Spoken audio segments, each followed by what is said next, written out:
How people control you without ever telling you what to do. Most people believe control looks obvious. Orders, rules, threats, pressure. But real control is invisible. No one tells you what to do. No one raises their voice. Yet somehow, you slowly stop being yourself. Psychology says the most effective control doesn't restrict your actions. It reshapes your perception. When someone controls how you feel about yourself, they never need to control what you do. You start doubting your instincts. You question your reactions. You hesitate before speaking, not because you're weak, but because someone subtly trained you to feel unsafe being authentic. This is how control begins. Not with domination, but with influence. Not with commands, but with emotional conditioning. And the most dangerous part, you believe it's your own voice in your head, but it isn't. It's theirs. Quiet, persistent, unnoticed. One of the first signs of hidden control is emotional invalidation. You express discomfort, and they minimize it. You're overthinking. You're too sensitive. You're making a big deal out of nothing. Over time,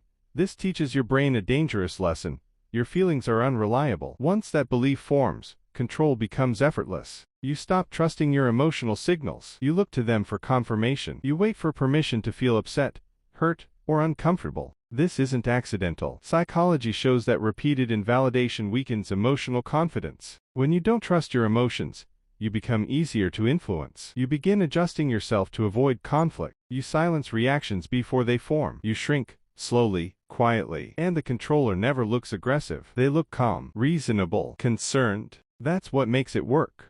Another method of silent control is conditional approval. Affection is given only when you behave a certain way, when you agree, when you comply, when you don't challenge them. Disapproval is subtle, a change in tone, distance, silence. Your brain notices patterns faster than you realize. It learns what behavior keeps peace, what behavior causes withdrawal. Soon, you're not acting freely. You're performing, choosing words carefully, editing your personality. Psychology calls this behavioral conditioning. Reward and withdrawal shape behavior without force. The scariest part, you think you're being understanding. You think you're being mature. But really, you're being trained. And training doesn't require consent, only repetition.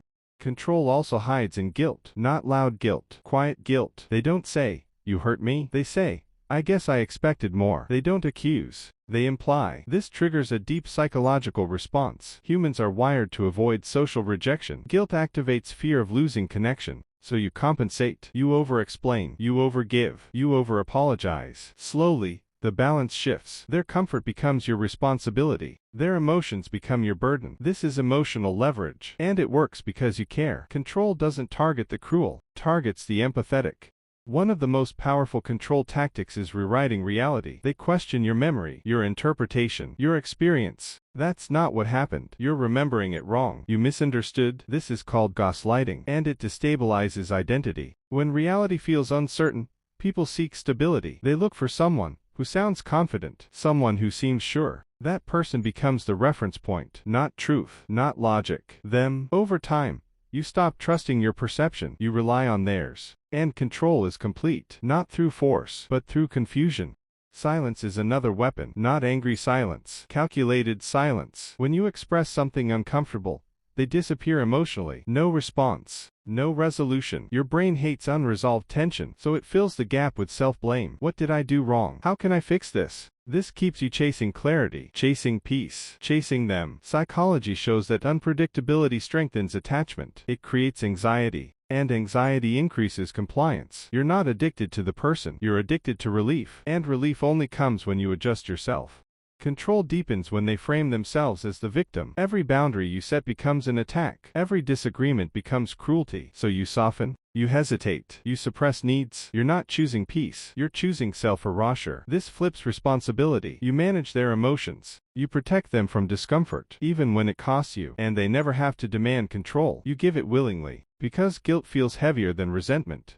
The most disturbing part, control feels like love, like concern, like protection. They say they're helping you, guiding you, looking out for you. But real support strengthens autonomy. Control weakens it. If someone benefits when you doubt yourself, if your independence threatens them, if your confidence creates distance, that's not care. That's possession. Psychology is clear. Healthy influence expands choice. Control removes it. Quietly, gradually.